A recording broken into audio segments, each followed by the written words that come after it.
क्या आप मीडिया के साथियों में इतना साहस है कि बीजेपी सरकार के में जो लोग बैठे हैं उनसे ये सवाल कर लो? हिम्मत है मीडिया में?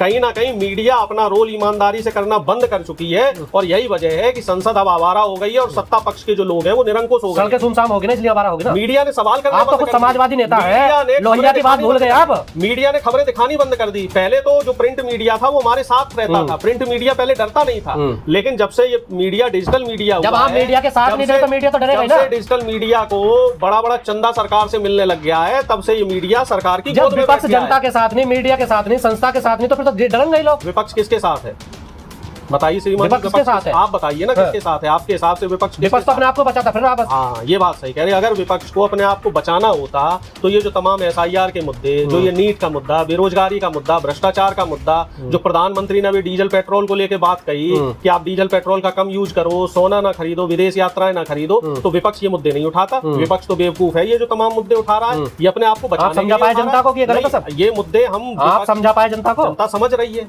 जनता समझ रही, तभी तो 240 पे रुक गए। जनता अगर नहीं समझती तो ये 400 पे पहुंच जाते।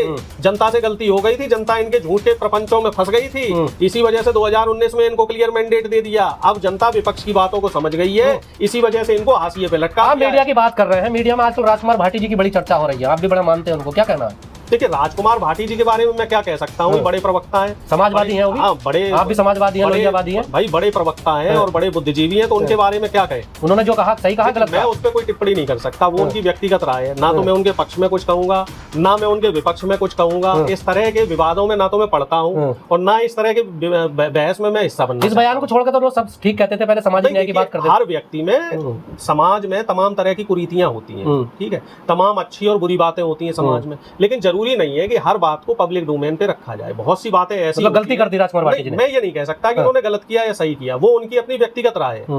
मैं पहले ही आपसे कह चुका हूँ, ना तो मैं भाटी जी को गलत कह रहा हूँ, ना मैं भाटी जी को सही कह रहा हूँ। भाटी जी मतलब एक सामाजिक योद्धा जो सामाजिक न्याय की बात करता है, दूसरे सामाजिक न्याय के योद्धा के साथ है ना खिलाफ है।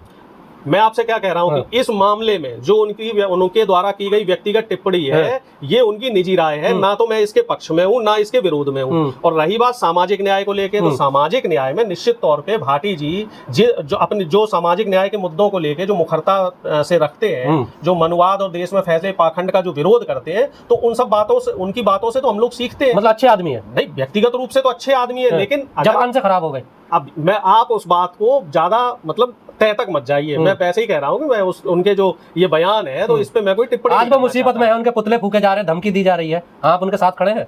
तो समाज उनके साथ खड़ा है, सभी लोग उनके समर्थन में खड़े हैं, उनके साथ सब लोग उनके साथ समर्थन में। मुंह काला करने की बात हो रही है, ऐसा नहीं होना चाहिए। हालांकि भाटी जी ने अपनी गलती स्वीकार कर ली है, और गलती जब उन्होंने मान ली है तो उस मामले को वही खत्म कर देना चाहिए ना। बिल्कुल कर देना चाहिए। तो कहाँ गलतियां तो सबसे होती हैं। अब चूंकि वो पिछड़ी जाति से, शूद्र समाज से, अगर यही वो सवर्ण समाज से होते तो अब तक उनकी गलती माफ कर दी जाती। कोई दलित पिछड़ा है और दलित पिछड़े से अगर कोई भूल हो जाए तो उसकी भूल को आसानी से कहाँ माफ किया जाता है? जितने दलित और पिछड़ों के नेता हुए, बहन मायावती जी हुई है, कांसीराम जी हुए, मुलायम सिंह जी हुए, शरद यादव जी हुए, इनके किसी भी बयान को कोई भी इनकी कोई टीका टिप्पणी हो, उसको ये जो मनवादी समाज के लोग हैं उसको उठा लेते। तो आपने कहा शूद्र समाज पिछले समाज से आते, तो क्या पिछले समाज को उनके साथ खड़ा हो जाना चाहिए? पिछड़ा समाज तो उनके साथ है, जहां तक मैं, आप ही खुद नहीं खड़े हो रहे हैं साथ? ट्विटर पे कई लोग उनके समर्थन में ट्वीट कर चुके हैं। आपने किया? मैं भी उनके समर्थन में ट्वीट कर चुका हूँ। क्या समर्थन की सही कहा उन्होंने? जब उन्होंने माफी मांग ली है तो मुद्दे को खत्म कर दो, मुद्दा क्यों बढ़ा रहे हो? अगर किसी व्यक्ति से गलती हुई और वो व्यक्ति अपनी गलती मान रहा है, मामला खत्म करो। जब हम लोग प्रधानमंत्री मोदी की 85 गलती को माफ कर सकते हैं, तो राजकुमार भाटी जी है किसी संवैधानिक पद पे थोड़ा ही है। ये तो एक आम सामाजिक कार्यकर्ता के तहत इन्होंने कोई बात कही और इनके मुंह से अगर मान लीजिए कोई लोकोक्ति मुहावरा कोई गलत निकल गया और उनको उस बात का एहसास हो गया, अगर एहसास हो गया और वो अपनी गलती मान रहे हैं, तो उस बात को खत्म कर देना चाहिए। लेकिन अब दिक्कत यहाँ पे ये है कि बीजेपी और जो तमाम मनवादी लोग, विचारधारा के लोग हैं, ये लोग इस बात का मुद्दा बनाना चाह रहे हैं। ये लोग ये चाहते हैं कि कोई दलित और पिछड़े समाज का व्यक्ति आगे ना बढ़ जाए, कहीं आगे ना निकल जाए, कहीं बड़ा नेता ना बन जाए। तो इस वजह से ये लोग दलित और पिछड़ों के नेताओं का चरित्र, दलित पिछड़ों पर तो तमाम कहावतें बनी हुई हैं, बनती हैं, उसका कभी कोई मुद्दा नहीं बनता। वो किसने बनाई है? चाहे वो जाटव समाज हो, यादव समाज हो, गुर्जर समाज हो, तमाम जो समाज के लोग हैं, इवन मैं तो कहता हूँ जो स्त्रियां हैं, महिलाएं हैं, महिलाओं को लेके तमाम बातें बनी है। जैसे एक कहावत कही गई है, त्रिया चरित्रों न जाने देवम कुतो मनुष्य। तो इस पे तो आप सीधे सीधे नारी जाति पे आप कटाक्ष कर रहे हैं। तो ये कहानी, कहावतें, ये लोकोक्तियां, ये किसने बनाई? ये जो सभ्रांत समाज के, जो कुलीन वर्ग के लोग ऊपर बैठे हुए हैं, मनवादी व्यवस्था के लोग जो समाज में बैठे हुए हैं, इन्हीं लोगों ने इस तरह। आप लोग बदला लोगे?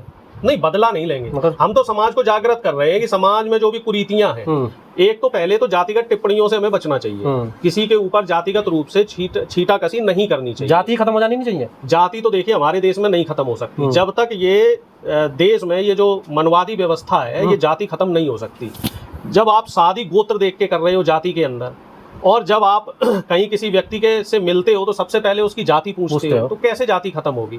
नौकरियों के इंटरव्यू लेने के लिए जो इंटरव्यू पैनलिस्ट होते हैं वो पहले जाति पूछते हैं, उसके बाद उसका इंटरव्यू लेते हैं।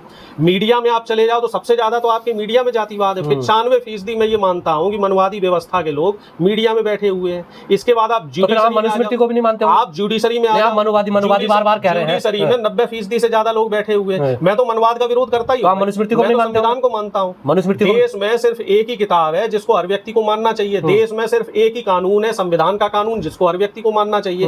किसी एक व्यक्ति विशेष द्वारा लिखी गई किताब को आप अगर स्मृति और संविधान मानेंगे तो वो देश का सत्यानाश करेगा। मनुस्मृति में एक बात ऐसी लिखी हुई है, हालांकि मुझे नहीं कहनी चाहिए लेकिन मैं कह रहा हूं कि ब्राह्मण दोष मुक्त है। जो जाति का ब्राह्मण है अगर वो कोई गलती कर दे, किसी का मर्डर कर दे, किसी के साथ क्या कहते हैं हाथापाई कर दे, किसी के साथ दुर्व्यवहार कर दे, तो वो दोष मुक्त कैसे हो जाएगा? और शूद्र की परछाई पड़ने से भी जो संभ्रांत कुलीन वर्ग के लोग हैं वो अपवित्र कैसे हो जाएंगे? तो ये तो एक कंट्राडिक्शन है।